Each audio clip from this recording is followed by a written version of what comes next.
It's a horrific loss. It's a horrific loss. I feel sorry for her family.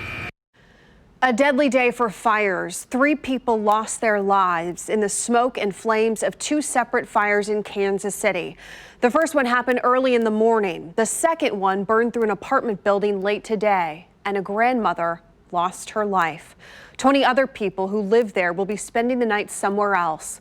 KCTV5's Betsy Webster is live just east of I-29 in Berry Road.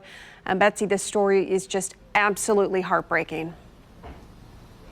Oh, it is, Ellen. In fact, I'll tell you right now, we still have crews here. We have fencing being put up to secure the apartment building. But just looking at what is left, you get a pretty strong sense of how awful this fire was. The woman's granddaughter told us she was 78 years old. Her family was in tears. Her neighbors were on the verge of tears. Many of them were standing by helplessly, watching that fire, well aware that there was no way she could make it out on her own.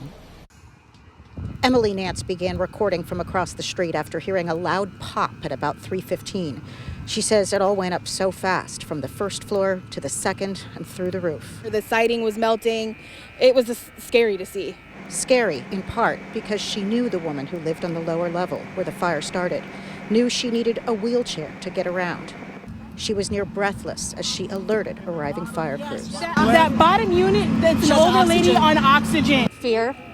That was Kimberly Ade's reaction after escaping safely from the pod of apartment units next door. Because I know the lady that lives in that building, and my worst fears came true. And I have seen people come help her and take her around. One of those people was her granddaughter, who told us off camera she'd been there just an hour before. Fire officials say the oxygen tanks are likely what made the fire spread so fast. They did manage to keep the fire from spreading to the neighboring pod of units. The fire alarms were still blaring hours later. I feel sorry and pray for the family that's dealing with this and for those that have suffered a tremendous loss, and I'm very thankful for the fast action of everybody in the community.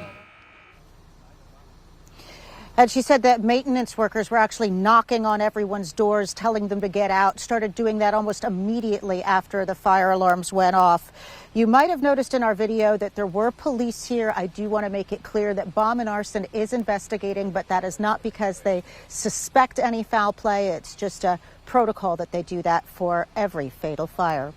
Live in the Northland, Betsy Webster, KCTV5 News. Yeah, our thoughts are with her family as well tonight. And Betsy, when you see that wheelchair just outside that burned out apartment, it just makes your heart absolutely sink. All right, Betsy, thank you.